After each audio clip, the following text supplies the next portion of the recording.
a nossa mente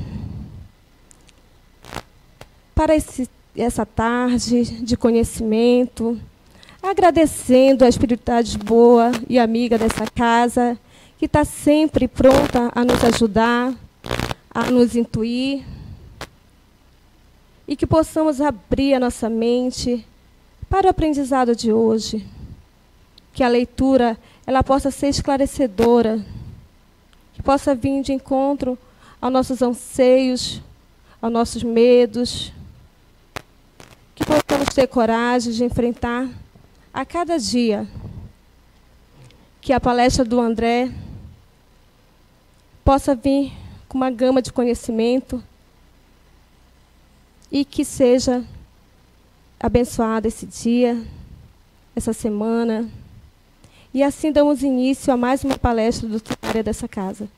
Assim seja.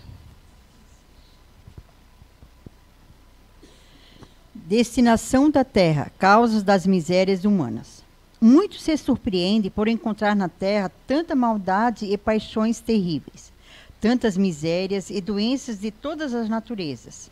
E conclui disso que a espécie humana é algo muito triste. Esse julgamento origina-se de um ponto de vista limitado e dá uma falsa ideia do conjunto. É preciso considerar que na Terra não se encontra toda a humanidade, mas somente uma pequena fração dela.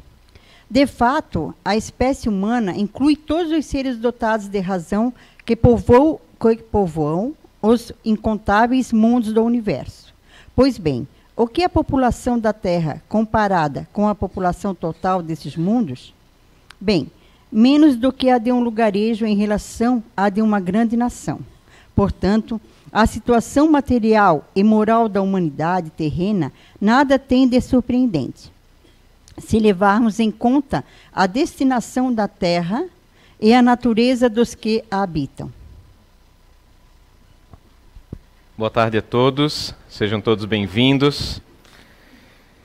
Falar sobre a evolução humana, né, é paralelo a isso falar da evolução de modo geral. Esse texto do Evangelho é muito interessante. Ele nos dá a ideia da famosa frase do Rabi da Galileia, na casa do Pai há muitas moradas, né? Nós estamos aqui, nesse momento, num planeta rodopiando pelo espaço, e a gente não percebe, numa velocidade até considerável. O conceito é muito relativo do em cima e embaixo, né? Porque o que para nós, de repente, é o em cima, para outro, no outro lado do planeta, é o embaixo, no final das contas, né? Então, essa sensação, essa ilusão de alto e baixo, é muito interessante se a gente para pensar nos conceitos astronômicos, né? E, com base nisso, nós vamos fazer uma panorama. Eu não queria trazer uns dados numéricos, quando a gente fala de astronomia, que os números sempre são muito exorbitantes, muito grandes, tanto que a astronomia criou o ano-luz, né? O ano-luz é o tempo que a luz leva para percorrer o espaço que ela percorre, ou a distância que ela percorre em um ano, a 300 mil quilômetros por segundo. É muita velocidade isso, né? São 9,5 trilhões de quilômetros. Isso é muita coisa. Então, quando a gente escuta em documentários, em revistas, falar de 20 anos-luz, 10 mil anos-luz, se fosse colocar em quilômetros, a gente não ia nem ter noção disso, do que se trata exatamente isso. Mas vamos fazer o seguinte, eu vou colocar aqui umas imagens, eu fiz umas proporções para a gente ter uma ideia. Deixa eu ligar aqui, deixa eu ir mais para o ladinho. Vocês estão vendo aquela setinha verde ali, né? Aquele pontinho, aquele carocinho ali, aquilo ali é a nossa Terra. Aquele maiorzinho, aquele azul maior, é o maior planeta que a gente tem no nosso sistema solar, que é Júpiter. E, obviamente, que o amarelão grandão é o Sol. O Sol é muito grande, né? A gente para pensar. Olha o que é a Terra, nada, em frente a essa estrela gigante, que é considerada de quinta magnitude. A gente aprendeu na época na escola quinta grandeza, Mas a grandeza é um termo que está errado, não se usa em astronomia. Os livros de geografia do passado estavam errados em usar esse termo. Foi traduzido errado para o português. Se usa o termo correto é magnitude. Porque não quer dizer que ele é o quinto maior numa escala. Porque a magnitude ela pode ser negativa também. Eles consideram o brilho das estrelas na época. Hoje, com a magnitude, se leva em consideração a massa. Se consegue, né, calcular através de telescópios mais potentes a massa do astro. O segundo slide para mim, Lotan. Pois bem, agora olhem só. Aquele carocinho pequenininho que a seta está mostrando lá em amarelinho é o nosso Sol. Esses demais círculos que vão crescendo ali na sequência, né? Aquele primeiro círculo, o menor, depois do Sol, esse azulzinho, né? A cor é meramente ilustrativa, tá? É chamado da estrela Pollux, que é maior, se não me engano, acho que é 8 vezes maior que o nosso Sol. Em seguida, esse amarelo maior ainda é o Arcturus, uma outra estrela extremamente maior, veja só em proporção em relação ao nosso Sol. Lembra da Terra no slide antes? Dá para ver a Terra ali pertinho do Sol ali? Não, né?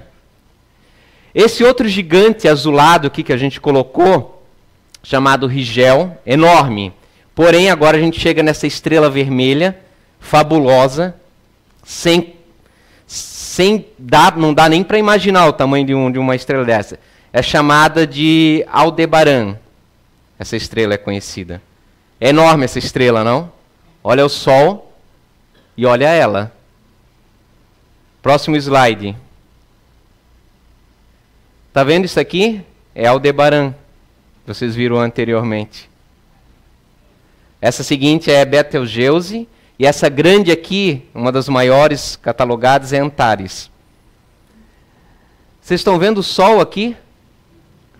Mas ele está ali, tá? Nessa proporção não dá para enxergar. O próximo. São os 3 anteriores, só para vocês terem uma ideia. Então lá está a Terra. Né, aquele pontinho em proporção em relação ao Sol. Não dá nem para ter uma ideia onde é que está a Terra aqui nessa situação. Né? E tem gente... Não, mas depois eu falo. Próxima.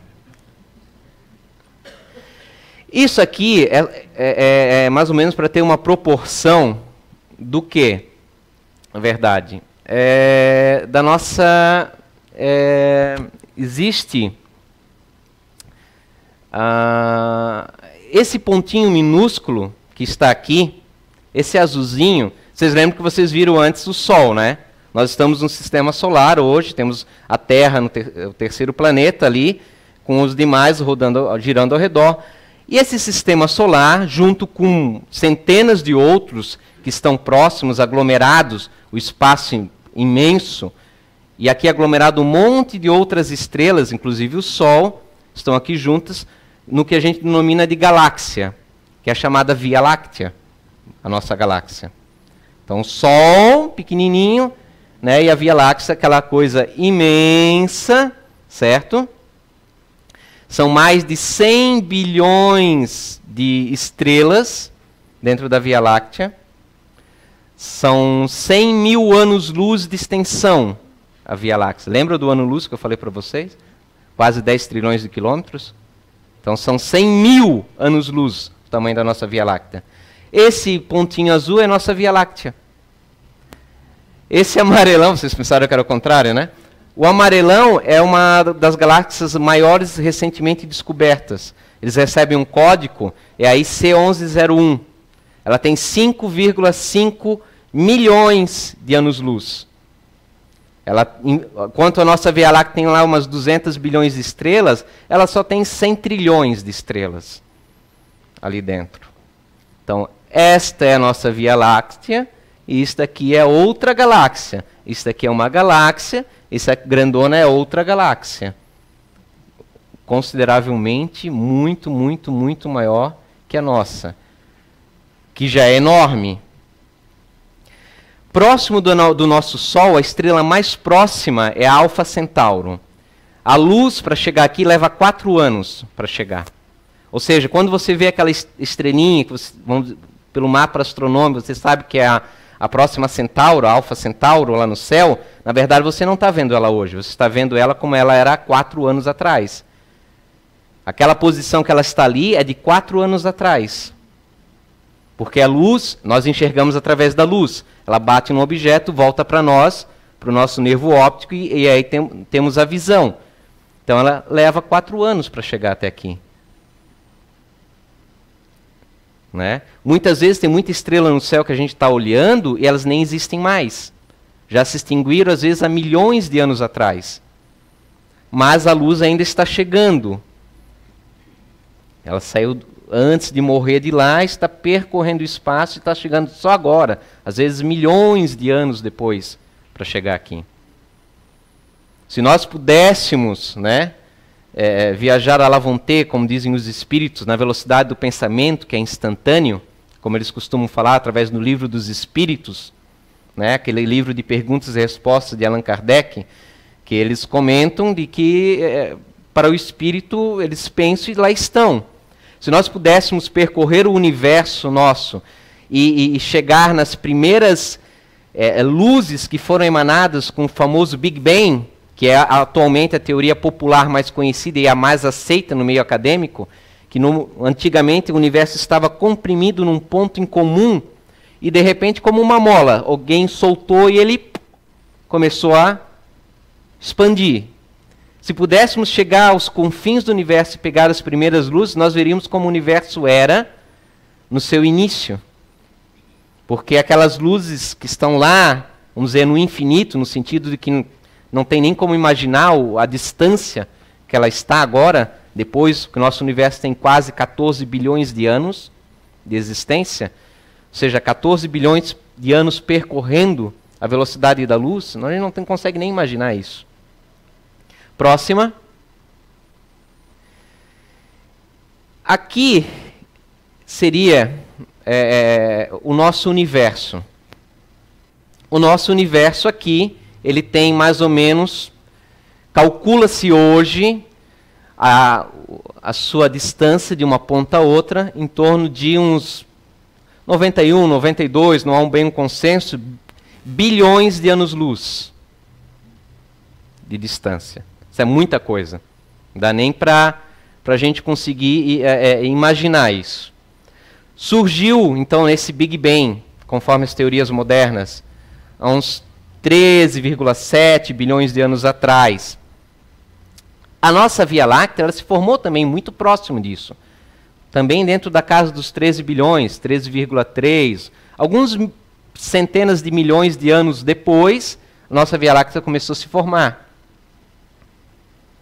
E este é o nosso universo, o que nós conhecemos, o que nós vemos, o que nós enxergamos.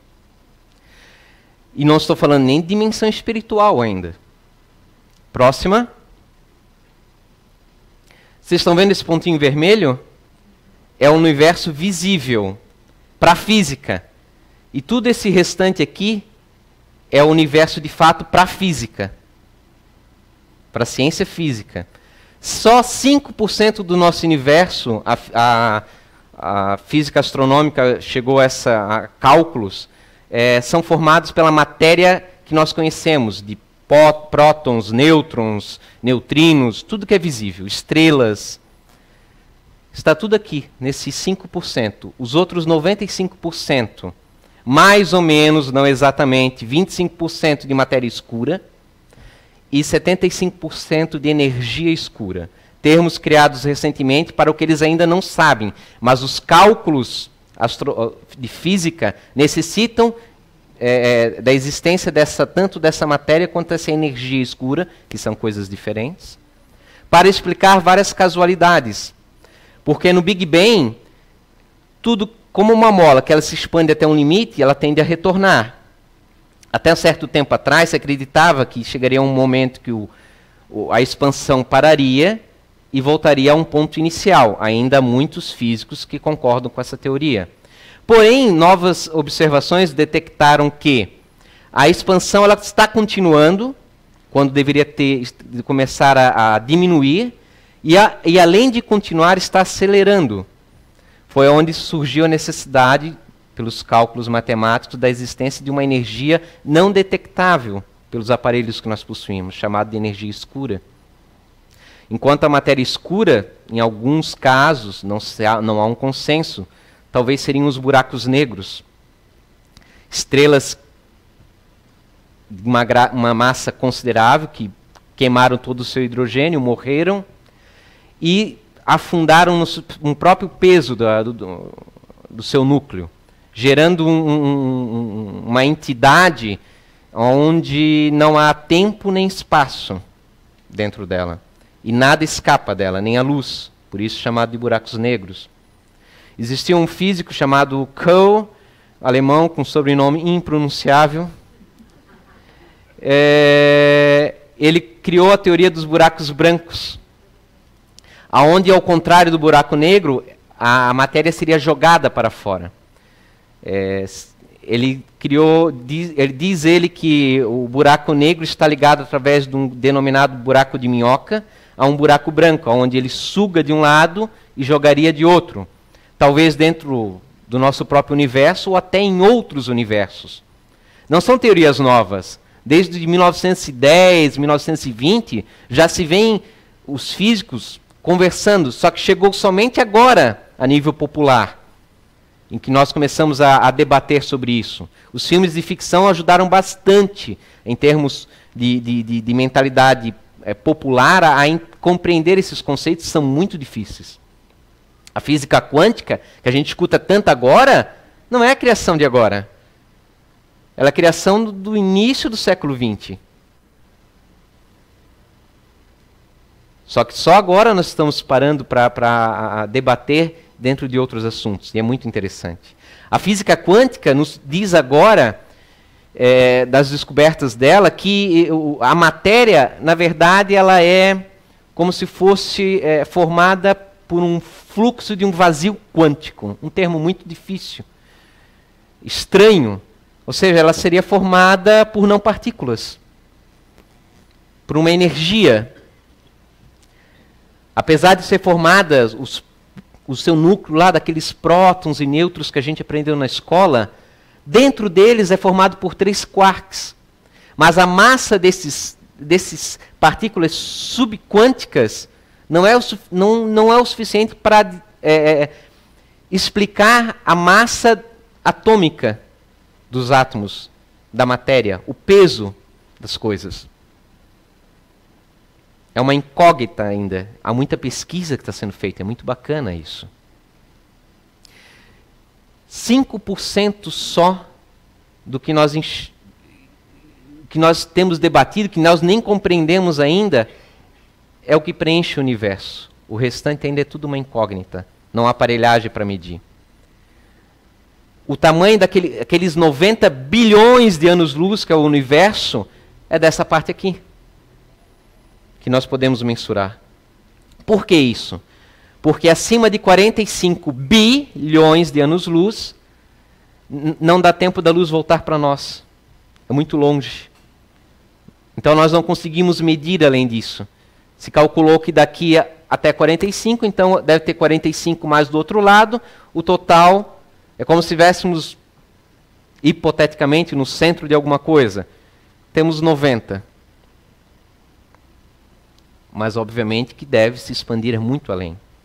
Novas teorias, como o fluxo escuro, diferente da energia escura, se observou, e há algumas hipóteses, tudo isso são hipóteses, quer dizer que não há um consenso acadêmico ainda. Há determinadas regiões nos confins do universo que estão se encaminhando para um ponto comum, não expandindo para todos os lados, mas há certos aglomerados estelares que estão seguindo um ponto. Então os físicos deduziram, há alguma coisa ali que atrai para ali. Então há novas hipóteses nos falando agora que seria um outro universo fora desse. Corroborando com a teoria já não nova dos multiuniversos. Que o nosso universo, no final das contas, é apenas um de vários. Assim como nossa galáxia é uma entre 200 bilhões. Como o nosso Sol é um entre trilhões, quadrilhões de estrelas. E tem gente... Essa é o último slide, acho, né, Lota? Volta para o primeiro para mim. E tem gente que acredita que Deus fez tudo isso só por causa desse pinguinho aqui, ó. Que tudo isso, todos esses universos variados, todas essas galáxias, tudo isso gira ao redor desse planetinha azul chamado Terra. E pior ainda, tem gente que acredita que Deus fez tudo isso para ele. Que tudo gira ao redor de você, de mim, ou de Silano, ou porque eu sigo determinada ideologia religiosa, Deus fez só para mim, porque a minha religião é a eleita. Há aqueles que acreditam que a minha raça é a imagem de Deus. Tudo isso foi feito para mim. Gira ao meu redor. A minha ideologia, ou a minha cultura, ou a minha pele, a cor da pele. Uma loucura, gente, se a gente parar para pensar. Se a gente pegar esses dados reais, que é ciência, meu Deus, será possível que essa entidade que a gente denomina de Deus tenha feito tantos e tantos trilhões de entidades estelares somente por causa de um planeta? Por causa de nós que, com todo respeito, mas é como se fôssemos pulgas, né, na imensidão do cosmos. Seria, como diz Carl Sagan, um grande desperdício de espaço. Deus teria que fazer um curso de customização, né? Porque, nossa, é muita perda de material para tão pouca coisa para chegar lá, né? Mas bem, voltando à Terra, a nossa Terra ela foi criada também mais ou menos há uns 4 bilhões de anos atrás. 4 a 5. Muito próximo do nosso Sol. O nosso Sol surgiu, logo em seguida a Terra começou a se formar. A gente fez um comparativo aqui só para vocês terem uma noção ainda da grandiosidade disso tudo. Vamos dizer que desde a origem do universo até agora, nesse momento, a gente vai usar a proporção que é um ano. Mais ou menos a cada 24 dias é 1 bilhão de anos, né, na escala. Mas o universo, o Big Bang, surgiu no dia 1º de janeiro. Ok, surgiu o Big Bang. Logo no dia 24 surge a nossa Via Láctea. Alguns dias depois, nesse calendário astronômico, né, nessa proporção, surge a Via Láctea. Porém, o nosso sistema solar, olha que interessante, para a gente ter uma ideia de quanto tempo levou. Vai surgir só no dia 9 de setembro desse calendário. Só a Via Láctea surge no dia 24 de janeiro, somente em setembro começa a se formar o nosso sistema solar. No dia 14 desse mesmo mês de setembro, surge a Terra, começa a se formar a Terra. Muito agarrado a isso, surge a Lua, que a Lua hoje, as novas estudos revelam que ela não é um satélite que foi presa pelo campo gravitacional da Terra, mas sim foi uma colisão de um outro planeta, vamos dizer assim, que existia na mesma órbita da Terra. O choque disso gerou a Lua. Por que se chega a essa conclusão? Porque a Lua ela possui camadas exteriores exatamente próximas da Terra, indicando que é um material ou da Terra ou de um outro satélite que se formou na época junto com a poeira cósmica, porque havia uma poeira que formou primeiro o Sol, e o que sobrou, orbitando naquela distância que a Terra está, formou a Terra e outro satélite que colidiu. Porém, a Lua ela não tem a mesma proporção de ferro. No nosso núcleo nós temos ferro. Tem muito pouco. Que, pelos cálculos, daí atuais da física, da geologia, chegou-se à conclusão que é o resultado, de fato, de uma colisão no passado, nesses 4 bilhões de anos atrás. O nosso campo magnético que protege a nossa atmosfera, que é graças a esse campo magnético que nós mantemos o nosso clima no planeta, que os ventos solares não levam embora, surgiu mais ou menos há 3 bilhões de anos atrás, e meio. Pois é, então no dia 14 de setembro a Terra começa a se formar. No dia 30 de setembro surgem as primeiras formas de vida na Terra, microscópicas, né? As formas simples, 30 de setembro. Os organismos complexos, e complexos a gente fala que são os eucariontes, são aquelas células mais elaboradas em funções, só vão surgir no dia 17 de dezembro. Estamos quase que acabando o ano, estamos quase chegando no momento atual. Surgem os primeiros seres complexos no dia 17 de dezembro. Se passou quase todo o ano para surgir os primeiros organismos complexos. No dia 19, 2 dias depois, surgem plantas nos continentes, os insetos, aqueles bichinhos, né, que aqui no Garcia costumam nos beliscar bastante. No dia 22, os anfíbios. No dia 23, no dia seguinte, répteis, começam a surgir as primeiras árvores mais complexas. No começo eram aquelas samambaias, né, pré-históricas. Surge o Natal. No Natal vem um presente, que são os dinossauros. Os dinossauros estão aí. Estão há 6 dias atrás dos tempos atuais, que nós estamos nesse exato momento. São extintos. Houve 5 grandes extinções no planeta. A mais conhecida, a última, as dos dinossauros, a 65 milhões. E a mais, a gente pensa que foi a maior, né? Que acredita-se que foi um impacto de um asteroide. Mas a maior mesmo foi há 250 milhões de anos atrás, onde eliminou quase 95% da vida nos mares, e acho que é 70 e poucos por cento na vida terrestre. Foi praticamente se limpou o planeta da vida. Ou seja, se a gente considerar ainda essas extinções, vê como a vida é rápida. Como o sistema ele é rápido, ele levou muito tempo, quase um ano todo, e de repente um salto acontece. No dia 30, veja os dinossauros, dia 25, no dia 30 de dezembro, anteontem, às 10 horas da noite, surgem os mamíferos, os pássaros e os primatas. No dia 31, antecedendo o Ano Novo, né, que nós nos encontramos, às 10 da noite, estamos já nos preparando, né, lá para o champanhe, né, dos tempos atuais, às 10 da noite de 31 de dezembro, surge Lucy, que é o hominídeo dos fósseis mais antigos encontrados até agora. Às 11h25, 1h30 praticamente depois, surge o Homo habilis, nosso antepassado. Homo erectus, logo em seguida, uns 15 minutos depois.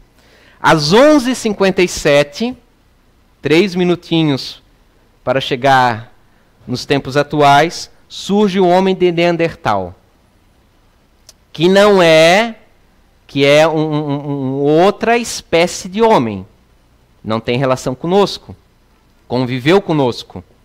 Surge também, às 11h58, 38 segundos, o Cro-Magnon, né, da qual nós nos originamos.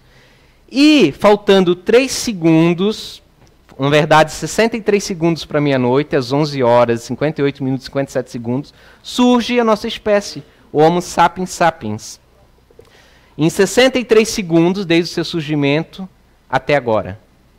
Essa é a existência da nossa espécie humana. 63 segundos nesse calendário do nosso universo.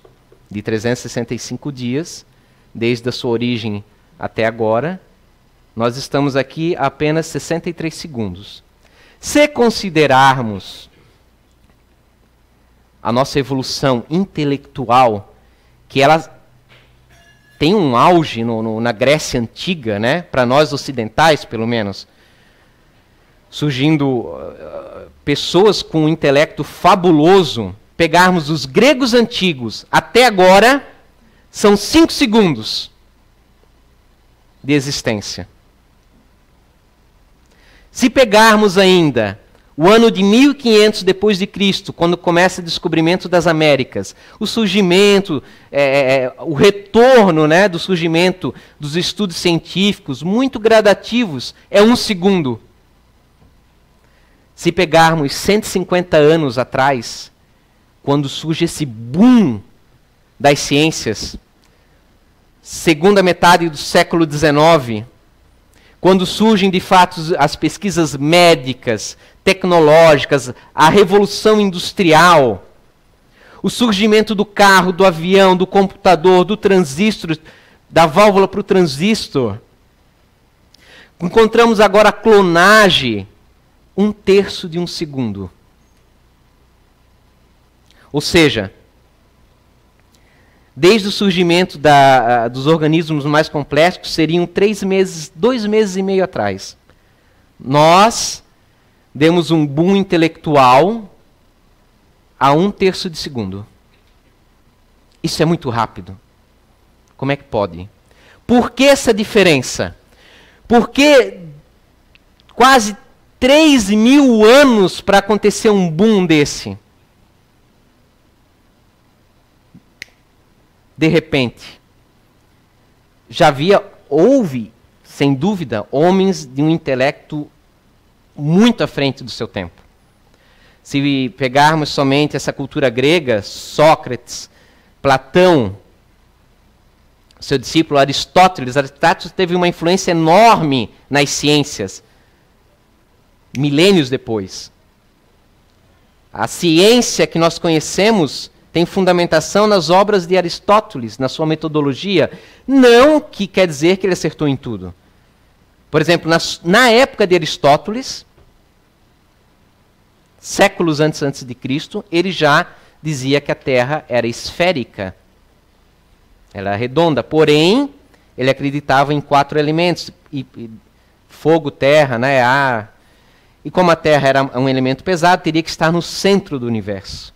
Nós sabemos que nós não estamos no centro de nada.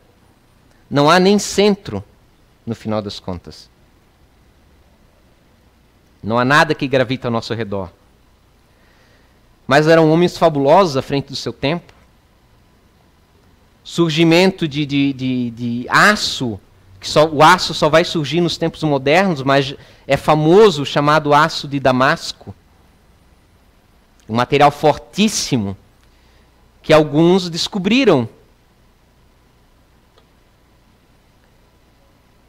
Criações de maquinários. Enquanto os europeus navegavam nos seus navios, os chineses já possuíam casco duplo nas suas embarcações. Coisas que só há uns 500 anos atrás que se começou a pensar copiando dos chineses. A pólvora, criada pelos chineses. Obras fantásticas, quando você pega a qualidade filosófica e matemática de Arquimedes, Pitágoras. E a gente vê que foram séculos antes do cristianismo. É fabuloso pensar como pode. E depois a civilização se perdeu isso. Fala-se muito hoje, né, do preconceito contra os árabes, confundindo o terrorismo com determinadas culturas, mas foram os árabes, porque o Aristóteles e suas obras eram muito fortes no passado, até a queda romana. Com a queda romana se perdeu. Nós não tínhamos as bibliotecas como os temos hoje, à disposição, que guardavam, se queimava, se perdia, e se perdeu. A Bíblia, que as pessoas consideram sagradas, não se tem resquícios de Bíblias antigas.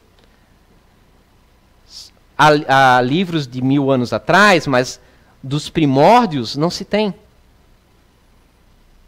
Apenas fragmentos. Os árabes trouxeram novamente, por volta de 1000 e pouco, as obras, tanto que, ao ser descobertas, Tomás de Aquino foi um grande propulsor de trazer as obras de Aristóteles novamente para o meio religioso.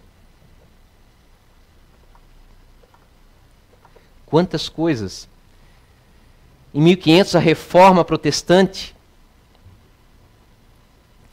Gutenberg com a imprensa, ainda, né, mecanizada, mas logo, em questões de 1 segundo depois, no nosso calendário, nós agora, com uma impressora, uma criança vai lá e imprime o livro que deseja, sem precisar cunhar letras, gravar, gerar.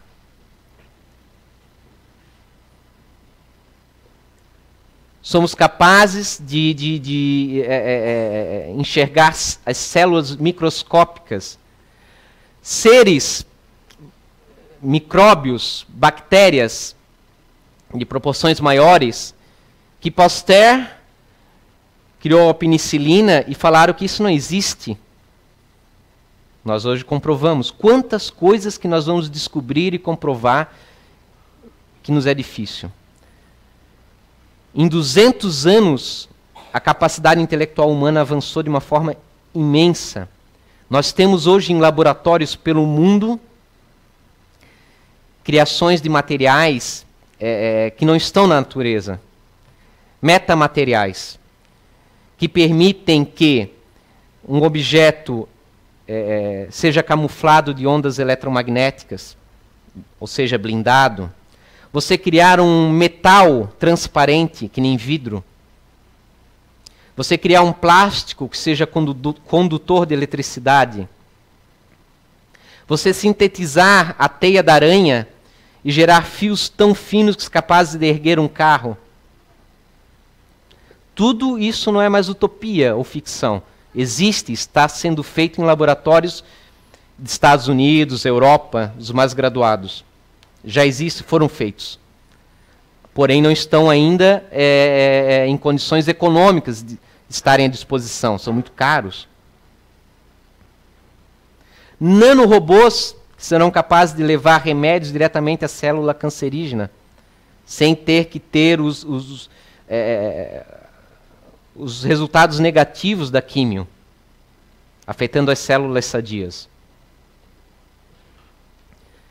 Um mar e imensidão. Apesar disso, nós sabemos que na história humana, muitas guerras, sempre, mesmo nesse século que passou, que foi um século de auge intelectual, 2 grandes guerras, a bomba atômica, dizimou mulheres, homens, velhos, por aqueles que venceram.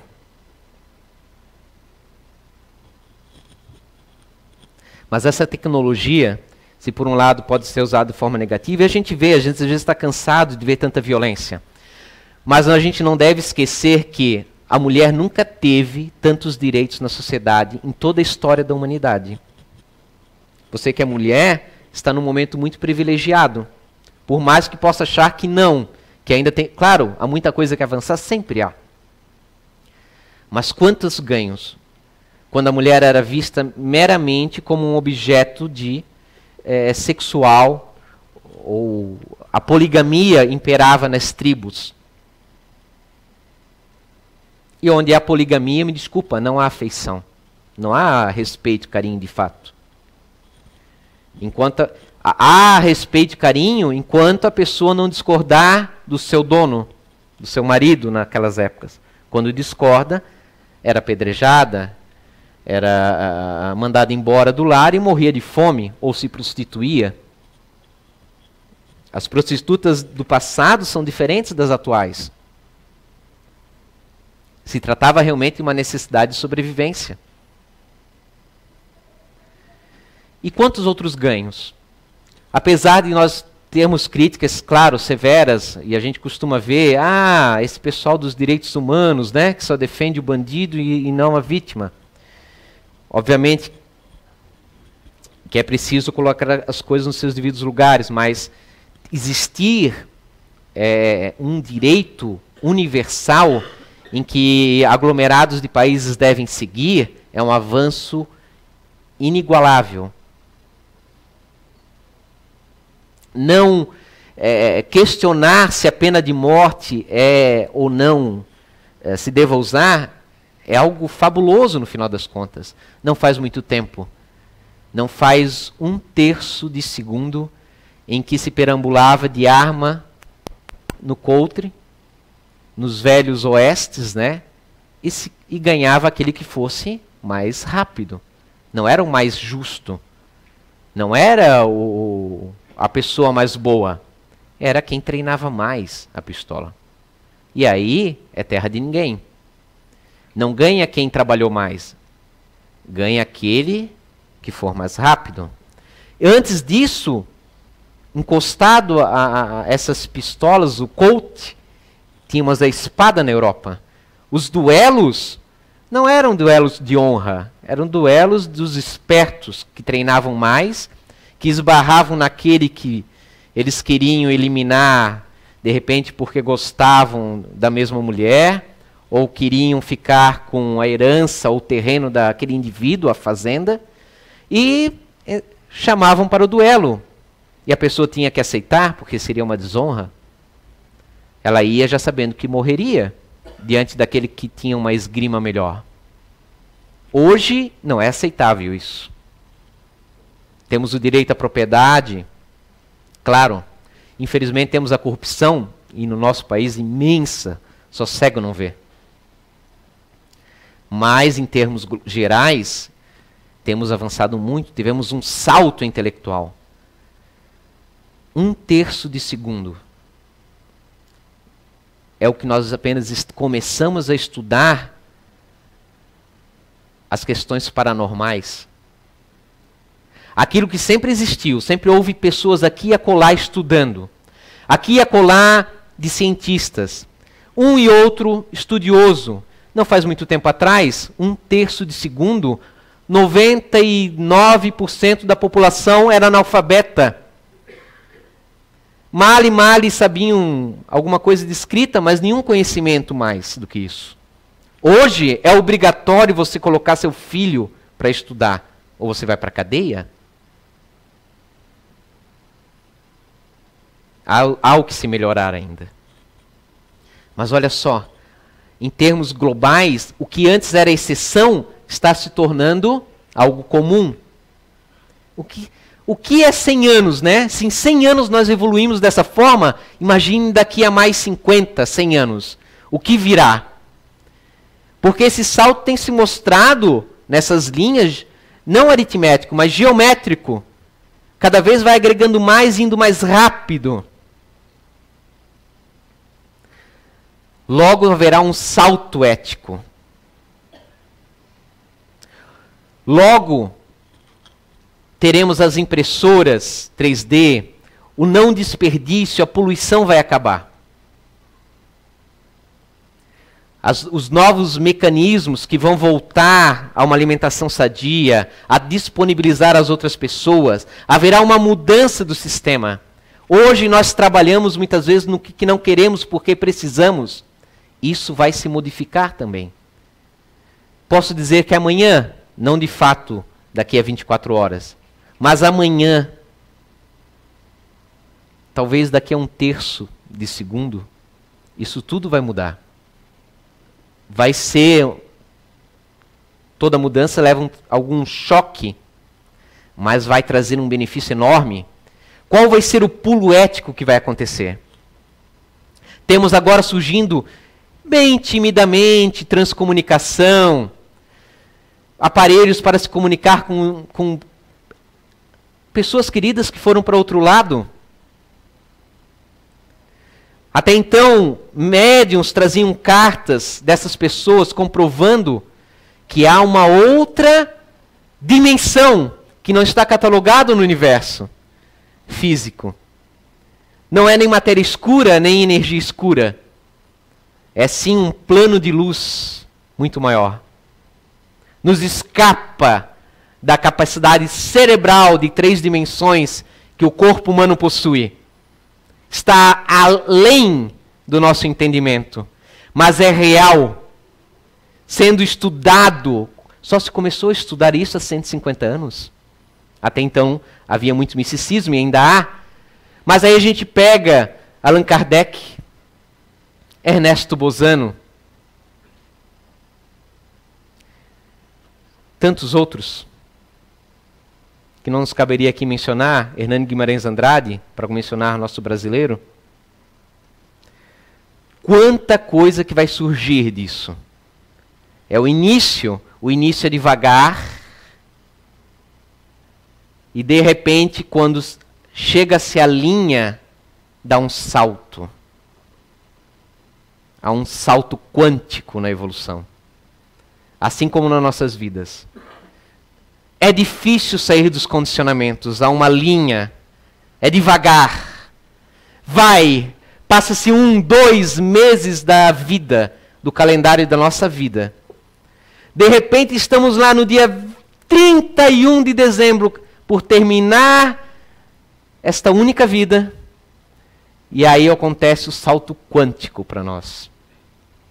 Nós damos um salto na nossa evolução, no nosso entendimento.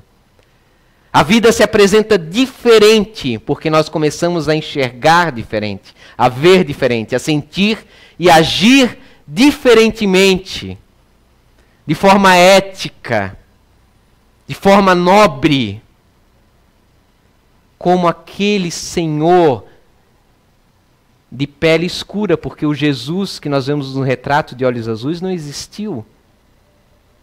A origem da raça humana é africana. Está comprovado no DNA mitocondrial. Nós surgimos através de todos nós temos no nosso DNA mitocondrial, que provém das nossas mães, que não se modifica, de uma entidade ou de um agrupamento em comum há 200 mil anos atrás, que nos deu características que está em todos nós. Tivemos, claro, de outros, misturas variadas, mas há um que foi comum a todos. De pele escura, que saindo da África para a Ásia, onde era mais frio, a pele esbranqueceu, sem necessidade. Por quê? Precisava de vitamina D, sol. A branca é melhor para absorver. O amarelado, chamando das raças, né, asiáticas, provém de uma molécula de gordura. Do europeu rosado, o branco rosado, dos vasos sanguíneos, pois a pele é transparente. É meramente uma seleção natural, uma resposta biológica. Nada tem a ver com a superioridade intelectual, muito menos moral, de qualquer pessoa. Porque embaixo da epiderme, o sangue é vermelho para todos. Não há diferenciação. É tudo igual. O nosso antepassado em comum era de pele escura. Depois nós ficamos mais pálidos, né? Em termos humanos. A humanidade, ela é extremamente pequena, como a Márcia leu no começo. É apenas uma das casas do Pai. No meio desses 200 bilhões de galáxias, não é possível que não haja mais vida, somente a nossa. Seria muita arrogância acreditar que seríamos os únicos, que tudo isso é para nós. Não. Nós coexistimos no planeta. Nós estamos aprendendo. Sabemos que há dimensões, mundos paralelos de fato conosco. Não é nossa única existência. Desde a época do Egito Antigo, há relatos de crianças e adultos que lembram de suas vidas passadas, documentadas em pergaminhos. Os relatos mais atuais dessas pesquisas de 1/3 de segundo, através desses pesquisadores atuais, onde milhares de casos catalogados e comprovados de que somos um eu e não um ego. Somos mais que uma vida. Somos imortais. Acumulamos experiências. E por acumular essas experiências, em determinado momento, o que parece improvável, há um salto quântico de inteligência ou de moralidade. São aqueles indivíduos que nascem e surgem experts na música, experts nas ações sociais, experts desde pequeno em prol da humanidade ou na engenharia, nas ciências, cheio de prodígios, oriundos da onde? Não de uma evolução biológica, mas sim do acúmulo de vidas sucessivas, de estudo e dedicação, tornando justo que aquele que ali está tenha tal inteligência, ou tal moralidade, ou tal estabilidade emocional. Que seja uma pessoa de luz, como a gente costuma dizer. Porque construiu aquilo nas suas centenas, milhares de anos de existência. Cabe-nos a cada um assumir a responsabilidade e construir o caráter que nós almejamos, que temos como ideal. E não esperar que uma leitura, um passe, uma palestra façam o que nos cabe fazer. Não é a titulação que nós arrotamos de nossas bocas que nos dará a condição de melhorar a nossa vida, que fará a nossa empresa, ou termos dinheiro, ou estarmos propícios a ficarmos de bem com a vida, superarmos traumas. É o embate, porque o mundo é de provas e expiação, é de luta, e é na luta, é no calor que as melhores lâminas são forjadas. Façamos a nossa parte. A humanidade evolui quando nós nos esforçamos e evoluímos, cada um de nós. A humanidade é apenas a soma dos nossos esforços individuais. Que cada um faça a sua parte, como o beija-flor que cuspia água no incêndio florestal, e os animais riam: o que fazes? Não vais apagar o incêndio, mas eu farei a minha parte. Fazendo a nossa parte, tudo dará certo. Não nos cabe julgar o outro. Não nos cabe cobrar o outro. Não nos cabe forçar o outro a evoluir. Porque quem força, quem usa de violência, seja mesmo só mental, falta muito ainda para crescer na vida, para se tornar, de fato, um ser angelical, que talvez seja a meta, né, do ser humano à frente. Porque o anjo de hoje foi nós ontem. Muita paz, muita boa semana a todos. Muito obrigado.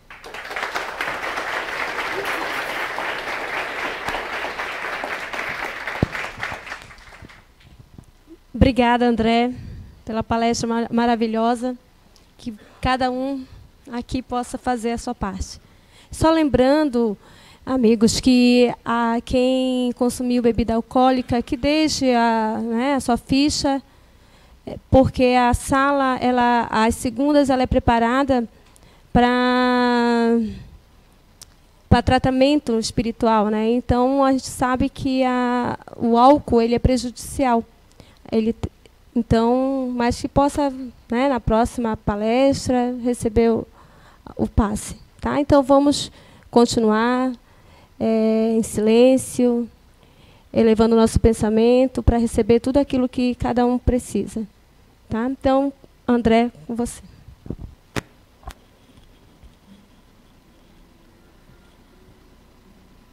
Senhor, te rogamos vossa paz, vossa simpatia e amor para conosco.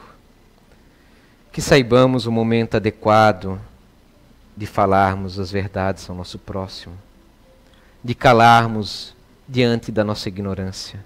Senhor, dai-nos o entendimento para fazermos o que é certo, para lutarmos conosco e não com outros, para vencermos as nossas fraquezas, para sorrirmos para os outros, sermos bons, caridosos e humildes acima de tudo, Senhor.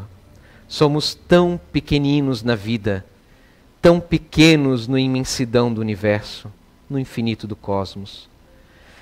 Ah, Senhor, pedimos encarecidamente o vosso perdão pelo orgulho que ainda trazemos, pela prepotência que temos, que aprendamos a calar o coração, sejamos humildes, fraternos para com o irmão, que paramos de discutir pelas pequeninas coisas triviais dessa vida, para, de fato, Senhor, crescermos e enxergarmos além dos horizontes físicos, almejando, Senhor, essa paz, esse amor que o Senhor nos dá constantemente. Que saibamos construir dentro de nossos corações, hoje e sempre. Que assim seja.